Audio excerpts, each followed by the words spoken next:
The province has laid out the fiscal reality. Now school boards across Ontario have to make the tough choices to merge schools, to close schools, to bus kids far, far from home. How are boards and communities dealing with the squeeze? Let's find out. Here's Laurie French. She's president of the Ontario Public School Boards Association and a trustee with the Limestone District School Board in Eastern Ontario.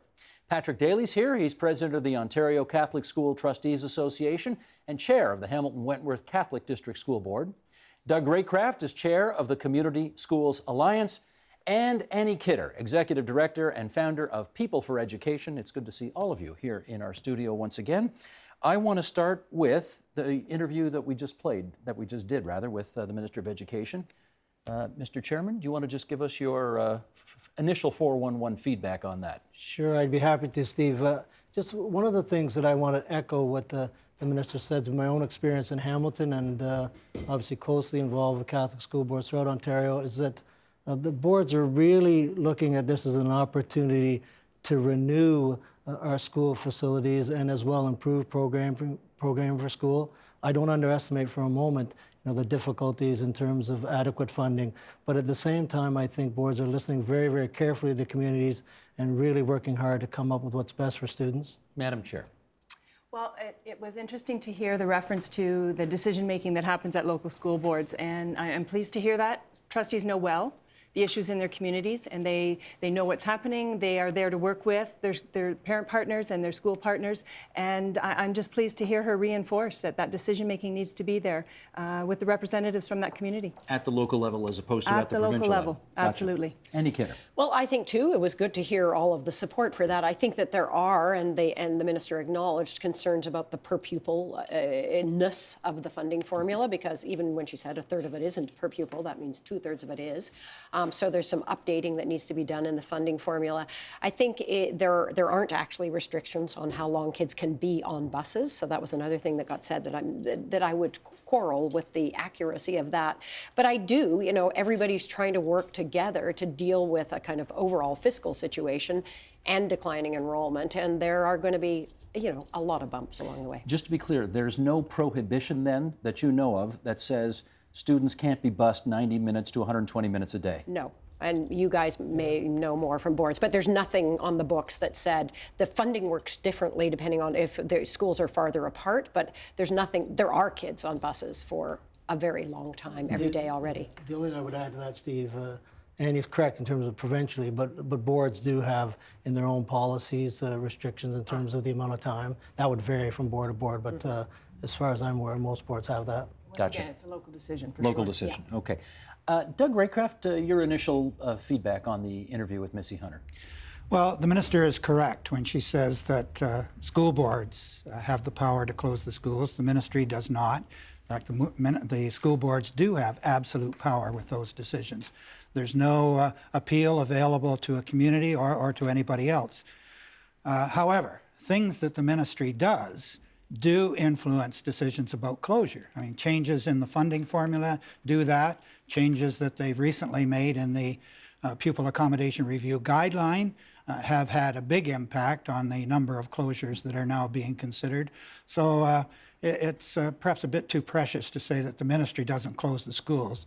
They do things that really require boards to look at closing the schools, and that's somewhat unfortunate. I want to follow up with you because you and I have known each other 30 years. I remember when you were that long? I'm afraid it is. You were an MPP at Queen's Park in the government of David Peterson back in the day. I was. And I want to tap into that knowledge of being in a provincial government caucus, as you once were, and get your sense of how politically fraught it is for provinces to make policies and now for local school boards to make decisions based on those policies that involves school closures?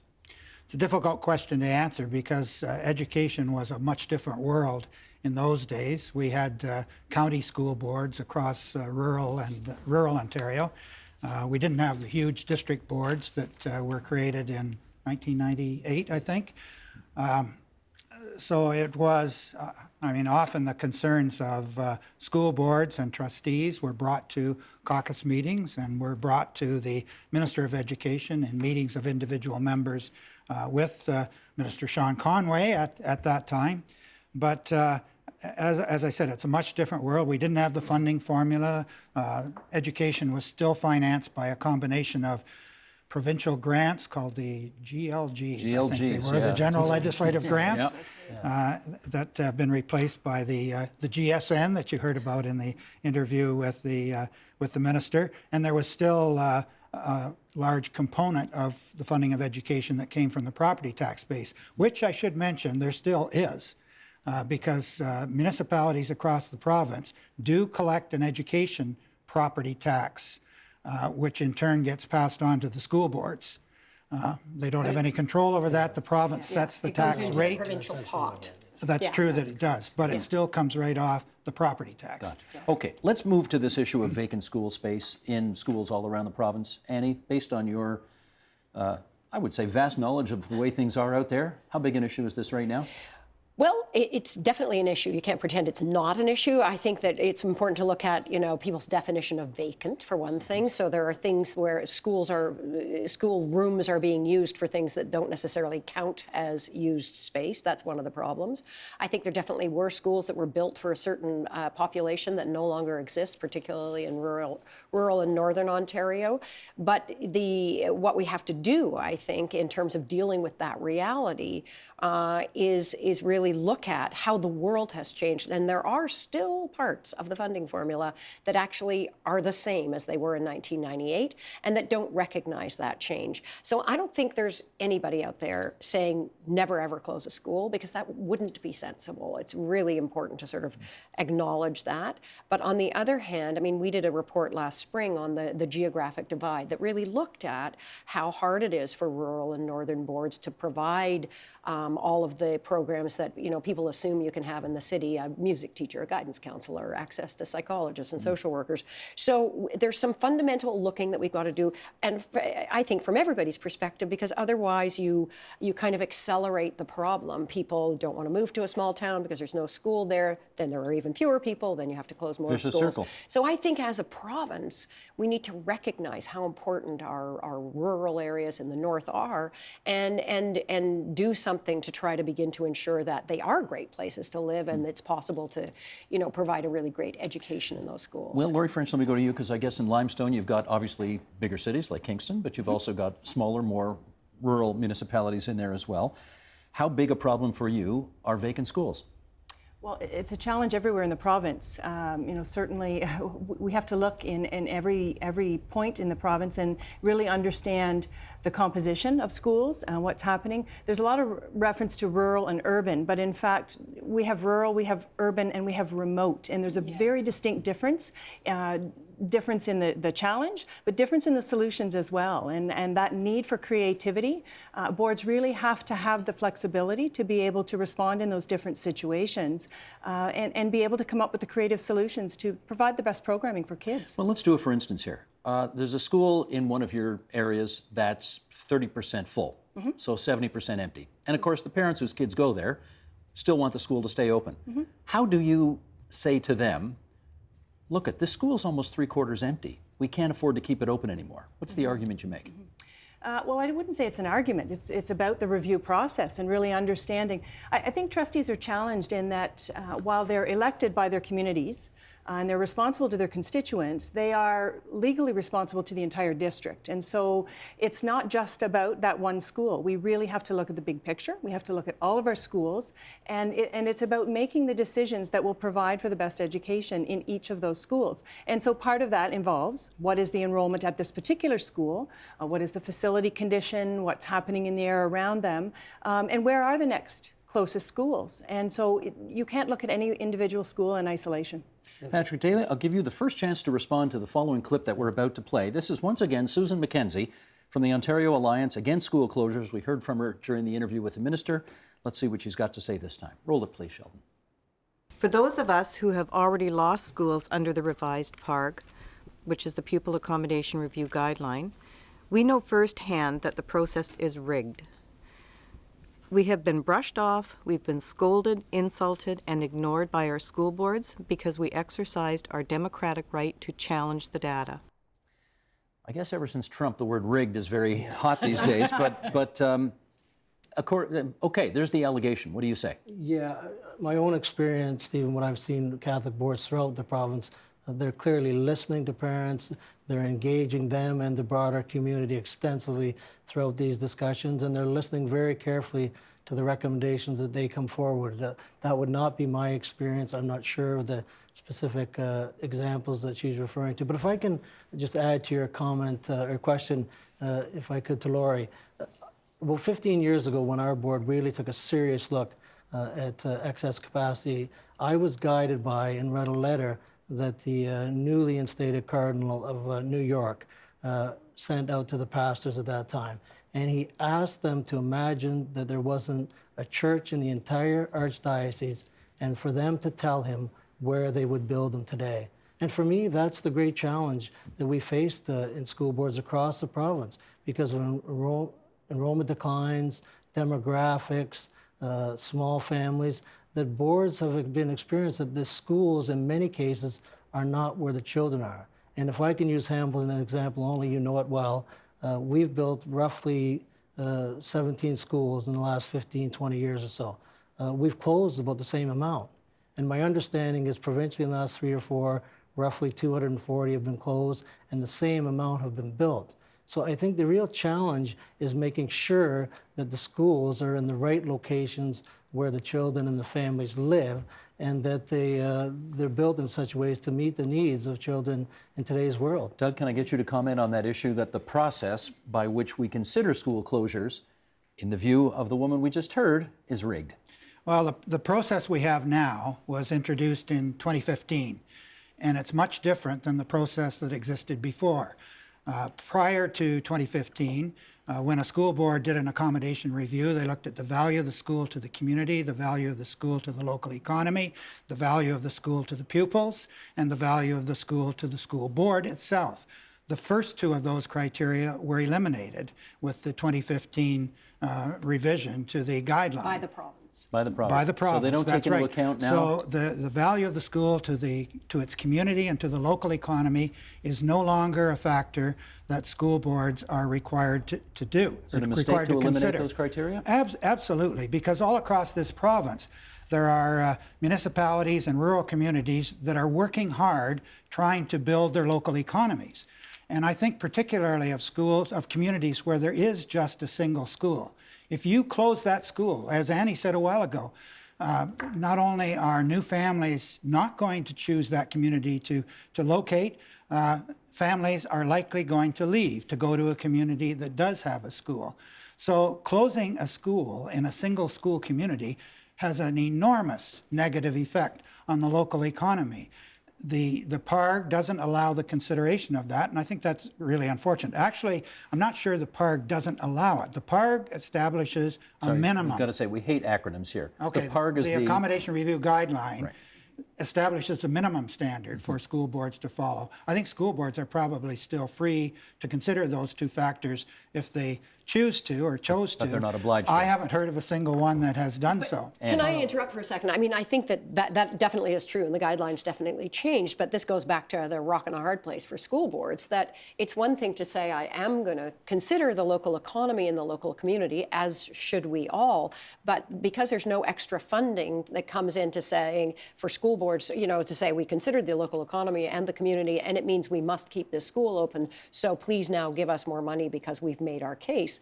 That doesn't happen. So I can consider, as much as I, correct me if I'm wrong, but as a school board, you're in there trying to figure out what you should do, what's the best thing to do from an educational and a financial perspective. But you can't, there's no vehicle by which you can go back to the province and say, this school must stay open, so you've got to figure out another way to fund it. Annie makes a really good point. I mean, that puts the focus on the funding formula, which, with all due respect to what the minister said, simply doesn't provide that flexibility to a school board to keep open a small school with a significant part of it being underutilized, as is the case in Markdale that you mentioned in your interview. In Grey County. I mean, Chapman's would like to expand their plant by about 50%.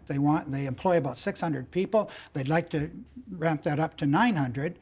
But if that school closes in Markdale, Chapmans are not going to go forward with that expansion because they won't be able to attract the workforce that they need to continue to do what they're doing. Chairman Daley. Yeah, I can assure you that school boards are taking into consideration strongly the impact on communities, and my own view would be the economy is part of that consideration. You're right in terms of it being taken out of the new review process, but clearly school boards are taking it into consideration, doing what they can, entering into partnerships with various community groups to do everything they can to keep schools open where possible. But if you don't have any extra money from the province to actually give effect to that consideration, what's the point? Well, I know in the remote, as Lori said, I think there needs to be a real distinction made between remote, rural, and urban. Clearly, there's a real challenge in what I'll call remote areas, the one-school communities, and there needs to be a review of the funding formula to look at those situations. But overall, there's no question that boards are doing what they can, being very creative in solutions to keep schools open where it makes sense. Madam Chair, let me get back to this issue of whether or not this review process is, again, the word is so pejorative nowadays, but rigged. Mm-hmm. It's one thing to hear parents and their concerns about what the closure of a school could do to a community. Mm-hmm. It's another thing to say, yes, your opinion has had an influence on me and we will therefore do what you say. I think that's the concern I hear from parents, is that they say, okay, you're listening to what we're saying, you've heard what we've said, but it's not having an influence on your decision at all. Is that a fair criticism? No, it's not. My years as a trustee now, 16 years through various accommodation review processes, yes, there are times where it's very difficult to incorporate the feedback and the advice from our families, but I've been a part of accommodation review processes where in fact the outcome has changed and schools have stayed open as a result of that. Because of parental pressure. Absolutely. And that's really where I'm a bit concerned when I hear that the process is rigged. That's not, in fact, the case. It is about utilizing and working within it. It's a very restrictive process. It's very, very complex. We're receiving data that changes daily, so it's impossible to use those projections. Are they a crystal ball to know what's happening in the future and where our pupils are coming from? No, they're not a crystal ball. But those are absolutely the trends and the patterns that have come to pass as a result of the data. There's another reason why communities are feeling that this whole process is rigged. We haven't mentioned it yet, but there's been a huge change in the timelines of the review guideline. The old guideline required a minimum of 4 public meetings. Now it's 2. And now it's down to 2. The number of time between meetings, important meetings, was also reduced. So the process has really been streamlined significantly. And it's really difficult to get a sense that the reason for doing all this is to make it easier for school boards to close schools and to allow them to do it faster. Annie. Which may be partly true, and I think rigged is too loaded too. It partly, I think, has to do with the expectations that you have of the accommodation review process, that somehow, that if you speak very, very, very, very loudly, or you collect an enormous amount of data, and people put hours and hours and weeks of work into that you will change the outcome. And our experience has been not that many have changed, but they have definitely changed sometimes.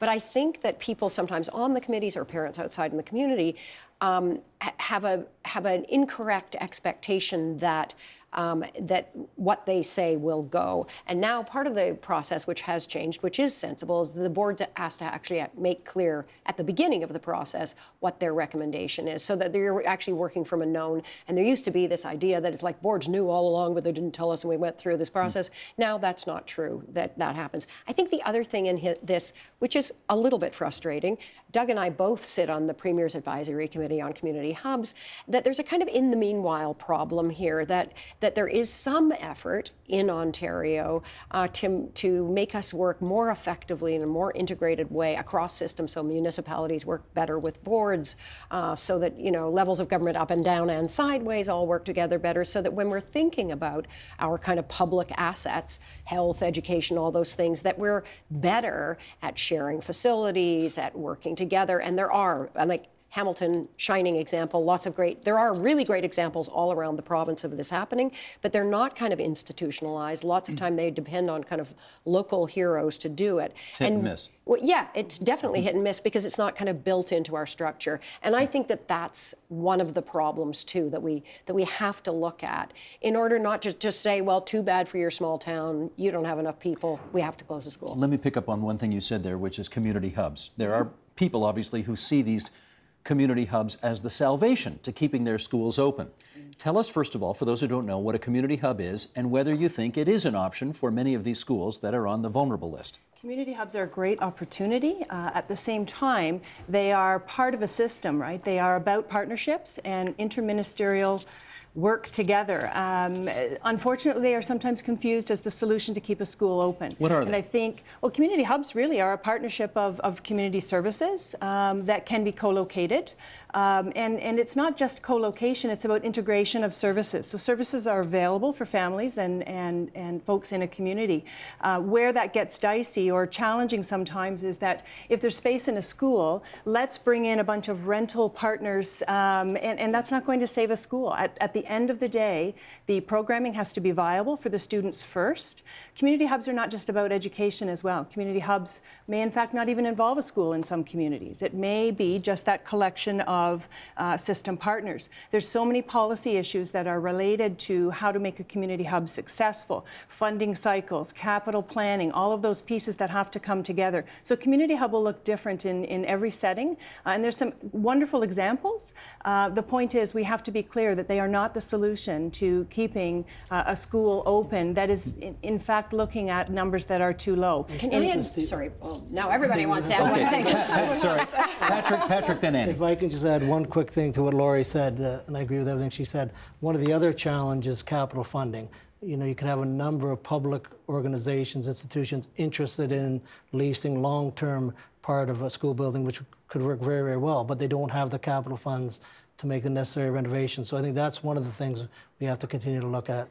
Although the province, to their credit, has made some capital funding available to communities who want to do that. I think it's $50 million in the current year's budget. And there was a big announcement just a little while ago here in Toronto where a school has been closed and they're now going to build a new school there and build a new community facility that will be attached to it. That because we might host a partner in a building, and even if they pay rent and you have lease and you know income in that regard, it doesn't maintain the building per se. It doesn't necessarily provide for the costs of operating that space. But at the end of the day, it may not also make any dent in the challenge around providing for viable programming for the kids. And so if your numbers are low enough, even hosting those partners is unfortunately not the answer. I totally agree. It's not the thing that's going to save all schools from closing. I just want to address the viable piece in this, which is the thing that does get brought up. It's like, well, the programming won't be good enough in this smaller school or in a school with lower enrollment. And it is very, very difficult right now for boards to provide all of the, a breadth of choice in secondary school or those things like music teachers and guidance counselors, phys ed teachers to smaller schools. But it's because of the way the funding works, not because it's impossible to provide a viable education in a smaller school. And that's why we have to look at that part. We can't just assume that, sorry, school's too small, can't provide a viable education. We have to actually address that because of all of the other impacts of the way that the funding works. It's not, boards aren't incorrect when they say that. They are correct, and it is really hard to provide that.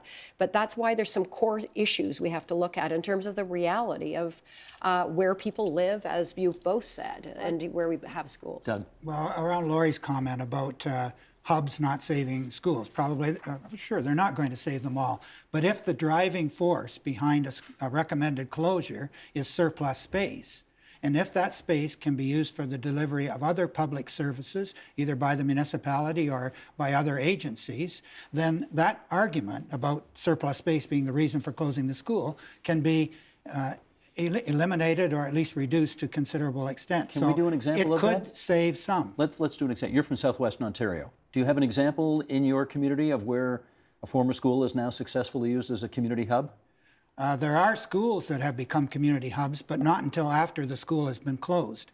I'm hard-pressed to find an example where part of a school has been converted into a community hub. And I think that's one of the problems with the system we've got right now. Schools don't become community hubs until after they've been closed. The ideal would be to have parts of those schools made available for other public services while the school is still open. Sure, if the enrollment has dropped so low that a viable education program can no longer be provided. Okay, let me put the parents in the community will tell you that. Let me put the can of worms on the table that I opened with the Minister of Education, and I want you all to comment on here. You're going to love this. You ready? Okay. Over the weekend on Twitter, I got lots of people coming to me saying, if only we went to a unified school system and we didn't have a publicly funded school system, a publicly funded Catholic school system, a publicly funded French school system, if we could get it under a unified school system, we'd save a lot of money on administration, duplication, transportation, resources, services, etc., and we'd have the money available because of the tens, if not hundreds of millions of dollars in savings to keep all these vulnerable schools open. True or false? Well, I would say that while it might be a challenge around us, this is where it gets back to the funding model, is that we have to have the ability.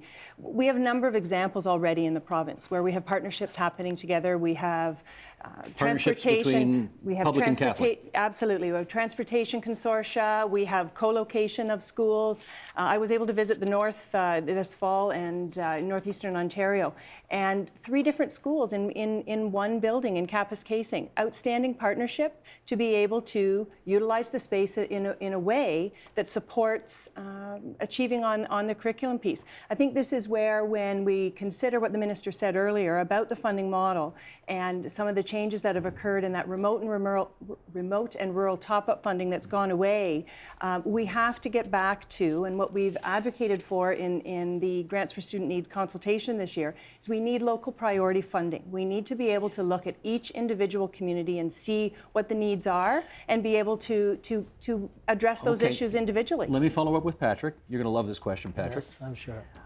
How much administration could we eliminate if we just decided to put the entire public school system of Ontario under one unified school system? No more Catholic, no more French. Minimal amount. And I ask you, Steve, just to me, experience is the best example. Look at the examples of municipal or school board amalgamation in Ontario in the last 25 years. And if anyone can cite examples of savings, I'd be very interested in seeing them, because they haven't happened. Same in other provinces where they've taken these steps. The savings have not materialized. And one thing I would echo both what Laurie said and what the minister said. We have one of the best publicly funded school systems in the world in Ontario. And the 4 systems are unique and make a significant contribution to the fabric of our society. And as Laurie said as well, we're cooperating in all kinds of ways, in transportation, tendering, technology. And so we're doing our part to ensure that taxpayer dollars are spent as best as possible. Let's just be clear here. When you say 4 school systems, you mean English public, French public, English Catholic, French Catholic? Yes, I do. 4 school systems. Yes. And putting them all under one management as opposed to 4 separate, you don't think would save a dime? I know, I mean, I'm not going to get into whether it would save a dime or not. Clearly, it's been part of the fabric of our society for over 150 years. It's worked well, and clearly I think we should build upon it rather than look to diminish it. Doug Raycraft, it was actually the government that you were a part of 30 years ago, the David Peterson government in the mid-1980s, that extended full public funding to the separate school system. That's right, but just to be clear, the Catholic system was already fully funded to grade 10 up until you guys added 11, 12, and 13. Well, it was Bill Davis who made the announcement. He made the announcement, but then he left before it happened. We had the pleasure of implementing the right. recommendation. Actually, I was the parliamentary assistant to the minister, and I carried Bill 30 through the committee and into the legislature. That was the bill that extended the full funding. So the question right. is, again, speaking to the folks who got in touch with me on the weekend over Twitter, could you save schools today if you went to a unified school board system and presumably save some money doing so? Well, I think the extension of funding that happened in '85 has had a negative effect in rural Ontario with respect to public schools. I mean, there are a number of Catholic students, they don't have to be Catholics to attend a Catholic secondary school. There are a number of students who might have attended public secondary schools who are now instead attending Catholic secondary schools. That's resulted in an enrollment decline in the public secondary school that may indeed threaten its continued existence, may force that school to go through a review for a closure. So it certainly has had an effect. Anyone weigh in on this? Yeah, sure. Because I think that the misconception is, and it's what Pat said, that I'm so old and have been doing this for so long, I went through all the amalgamations, and they didn't save any money. So that the idea that there's some secret pot of money somewhere that by amalgamating things you save, I don't think is correct. On the other hand, to Doug's point, I think, it is already beginning to happening in places, and it could happen more. That as opposed to sort of pitting systems against each other, or in a small community feeling like you're in competition for students, trying to find ways to support working together more so that it's easier to do it, so that it's, again, it doesn't take local heroes to do that work together, or more sharing of kind of the back end expenses, then we're not, then we're able to continue in the way we're continuing. I agree with you. Maybe you can save a dime, but you can't save hundreds of thousands, and certainly not millions of dollars, I don't think. And what we have to look at is how do we make it work better, and how, especially, so it's not just systems working together, but then all the other parts of government working together, so that we all see this as services for families and kids, that are education, that are health, that are mental health, whatever they are, and that we get better at integrating, as Laurie said, not just going, how do we, share the rent for the space, but how are we actually looking at the services? Well, Annie makes a really good point about how more collaboration between public and Catholic systems is doable. And French. Sure. In Strathroy in Middlesex County, we have a secondary school that is both a Catholic school and a public school. In the same building? In the same building, secondary schools. And they're French and English schools. And in Brantford, we have the same situation in an elementary school. Does it work well? It does. It does. We need more of that. Absolutely. Yes. I think the minister was clear, though. She's not going to change that policy piece for us, right? So this is about us getting back to looking at the enrollment and what's happening, and the programming that we're offering in the schools. The need for accommodation review is not what's under dispute. It's about how do we do it in a way that provides the best opportunity for our kids in the communities that we have, and working with our communities to get a good outcome. Chairman Daley. I would refer Doug to Bob Nixon's comments on June 12, 1984. Very eloquent in support of Bill Davis's historic announcement. So that's one thing. The second thing is He said it, but he didn't believe it. Anyway. He believed it fully. Anyway, the He doesn't other, anymore. well, I'm sure he does in his heart. The other thing I would say is that these kinds of discussions and creative solutions are happening all over the province and are best left at the local level. Can I put the issue of, we're down to the last 5 minutes here, and I want to put a couple more things on the table. Many parents groups have sought a moratorium on school closures until, I guess, A, they think there's a fair process in place, and B, they have a chance to make sure their voices are heard and they have some influence over the process. Annie, would you weigh in on whether or not you think a moratorium on closures makes sense at this juncture? You can't just put a moratorium on unless you're going to change funding at the same time, because boards are stuck. But I want to argue with it's best left to the local level too, because I do think there are provincial, there's some provincial managing or some from on high stuff. We have to have the local going up, but we have to have a little bit more better policy at the provincial level that will help things happen at the local level. Better policy? It means that there has to be, needs to be some. There's a lot of musts about school boards. School boards must work with public health. Public health. They must work with municipalities. That must doesn't work the other way around. Municipalities, no must for them about working for school boards nor public health. So we need to change some of those things. But I think just saying stop closing all schools, if there was stop closing all schools and put in quite a few $1 million so that boards were able to keep them open in the meantime, maybe that would help. But people have been calling for a moratorium on school closings also for as long as I've been doing this. And that the problem is that you have to actually make some real changes to policy. There does, I started to be a broken record, we do have to go look at some essential parts of the funding formula because it is based on numbers of students. And we have to, I think to your point, when we cut, There was a big cut happened in the last 2 or 3 years, and it is to top up funding, to declining enrollment, so boards are dealing with a cut to funding, and they're really struggling with that. So to just say stop closing schools as if some magic thing will happen, boards No, I can't hear run you. deficits. So. Madam Chair, I got a minute left here, and I want to give it to you to talk about the following. You know, this is just so not an academic discussion, despite the fact we're talking about education here. This is an absolutely heartbreaking process for many people who have such an emotional connection to that school in their neighborhood. How do you speak to that piece of it? All I can say is that we know exactly how emotional this is. We love our community schools. Most of us graduated from those schools. Our children and grandchildren attend those schools. We understand that completely. Nothing is more passionate and brings out a community like discussing and reviewing a school for what's going to happen in the future. So I completely understand that. The point is, work with us. Continue to dialogue in the process. I would absolutely, disagree that we're not considering the community and all of those needs. It's very complicated. We're listening to all of that. Work with us and be a part of the solution. But the reality is, at the end of the day, sometimes you got to deliver sad news. Sometimes a school may need to close, and then we have to really utilize our school partners and our parents in the community to come together with the next best solution. Next best solution. That's our time, everybody. That's Laurie French, who is the president of the Ontario Public School Boards Association. There's Patrick Daly, who is the president of the Ontario Catholic School Trustees Association. And on the other side of the table, Annie Kidder, executive director and founder of People for Education. Doug Graycraft, the chair of Community Schools Alliance, and a one-time Liberal MPP back in the day. Thanks so much, everybody. Thank you. Thank you. Help TVO create a better world through the power of learning. Visit TVO.org and make a tax-deductible donation today.